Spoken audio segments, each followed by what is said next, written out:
자, 오늘도 이제 이 대선 이후에 우리 시장 전망부터 좀 짚어보도록 하겠습니다. 두 후보가 지금 엎치락 뒤치락 하고 있습니다. 박빙 승부를 펼치고 있는데 이 결과에 따라서 두 후보의 정책에 따른 수혜주가 또 달라지게 되겠죠. 또 반면에 또 누가 되든 잘 갈 종목들을 찾고 있는 시장의 움직임도 있습니다. 이에 따라서 좀 어떤 종목과 업종에 집중해 보면 좋을까요? 네, 그렇습니다. 전일 저녁까지도 알 수 없었던 대선 결과였는데요. 아침부터 이제 확인되는 모습들은 바이든의 당선 쪽으로 기울어가고 있는 그런 모습입니다. 트럼프는 선거 불복과 소송 돌입으로 이어갈 양상입니다. 트럼프와 바이든 양측 모두 자신의 승리를 예측하고 확실시했던 모습이었는데 점점 우편 투표 쪽에서 개표 결과가 이어지면서 바이든 쪽으로 기울어지고 있는 그런 모습입니다.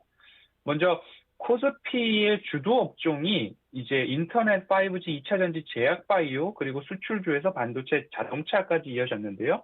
트럼프가 당선되었을 경우에는 미국의 경기 기대 그리고 지속적인 확대 부분 이런 쪽으로 섹터가 맞춰지기 때문에 IT 주도력 강화 그리고 반도체 부분에서의 반사 이익이 우리나라에는 조금 더 긍정적이다. 그리고 미중 갈등이 고조될 가능성도 있고 달러 약세의 속도 제어, 부담 요인이 우리나라에는 있을 수 있습니다.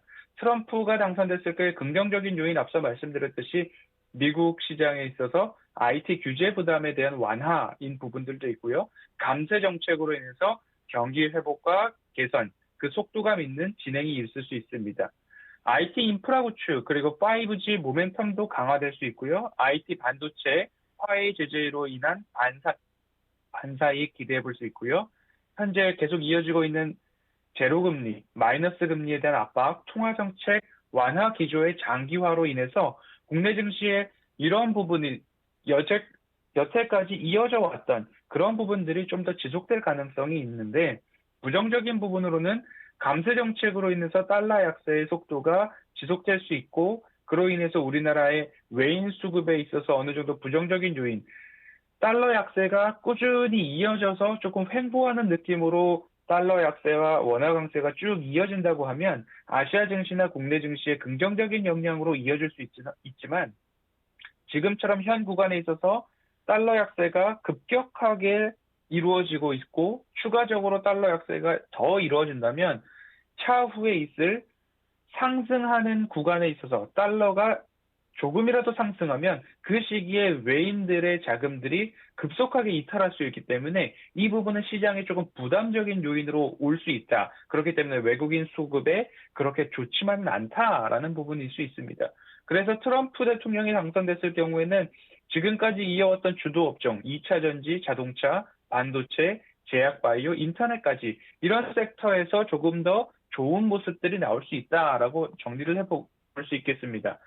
바이든 대통령이 당선이 될 경우, 바이든 후보가 당선될 경우에는 경기 부양책이 조금 강화될 수 있고 자유무역을 지지하는 다자주의이기 때문에 일정 부분 정책에 대한 불확실성은 완화될 수 있습니다. 그리고 증세에 대한 부분, IT 기업에 대한 규제를 강화하겠다라는 부분들이 조금 시장에서 좀 보일 수 있는데 이런 부분에 있어서는 상원과 하원의 의석을 어느 당이 가져가느냐 이런 부분도 함께 짚어보셨으면 좋겠습니다. 현재까지는 바이든이 당선 가능성이 있고 상원을 공화당이 좀 가져간다라는 모습들로 예측이 되고 있는데 반독점 규제 문제가 어느 정도 좀 해소되는 것 아닌가라는 분위기입니다. 바이든은 IT 기업들에 대해서 반독점을 제재하고 강화하겠다라는 부분인데 상원을 공화당이 차지하겠다면 이 부분을 정책적으로 한 방에 밀어붙일 수가 없기 때문에 그에 따라서 전일 나스닥 기술주가 급등하는 그런 모습들, 장중에는 3.3% 이상 4% 가까이 상승을 하고 선물 지수가 5%까지 급등하는 나스닥 지수를 보았을 때 바이든 당선과 상원을 공화당이 차지하는 그런 모습들이 연출된 것으로 확인될 수 있습니다. 미국 경제를 이제 봤을 때 바이든은 속도감 있는 경기 부양책과 규모 있는 경기 부양책을 조금 내세울 수 있는 그런 기대감이 있었으나 이 상하원의 의석수에 따라서 이 부분도 조금 불확실성으로 이어지는 것 아닌가라는 염려도 있습니다. 신재생 에너지 바이든이 당선됐을 경우 너무나 많은 이야기들이 나오고 있었습니다. 관련 산업과 기업의 활성화가 예상이 되는데 신재생 에너지 부분에 있어서도 바이든 대통령이 당선이 됐을 때 테마적으로 이슈 소멸과 새로운 테마의 발굴, 시장에서 뉴스에 팔아라 라는 이런 부분들도 종목들마다 적용될 수 있기 때문에 바닥에 있는 종목이냐, 고점 권역에 있는 종목이냐, 이런 차트상 흐름에 따라서 차익 실현 매물이 또 나올 수 있다는 점도 조금 주의를 하셔야 되는 그런 오늘 이번 주 장이 될 것 같습니다. 부정적인 요인으로는 바이든 같은 경우에는 증세를 하고 있고요. 최저임금 2배 인상을 외치고 있습니다. 미국 경제나 기업들에 있어서 성장의 걸림돌이 될 수 있다라는 부분도 한번 짚어보셨으면 좋겠고요. 말씀드렸듯이 IT 기업에 대한 규제 그리고 입법화가 시행됐을 경우에 IT 기업들의 성장 동력도 어느 정도 약화가 될 수 있는데 이 부분은 상하원의 의석수에 따라서 조금 잦아들 수 있는 그런 이슈다라고 보셨으면 좋겠고요. 중국에 대한 고립 정책 그리고 동맹국 연대 강화로 인해서 한국 경제에 있어서는 중국과의 미중 갈등이 더 격화된다면 우리나라에는 경제적으로나 교역적으로나 불확실성이 조금 확대될 수 있지 않나 그런 모습들로 예측이 가능할 것 같습니다.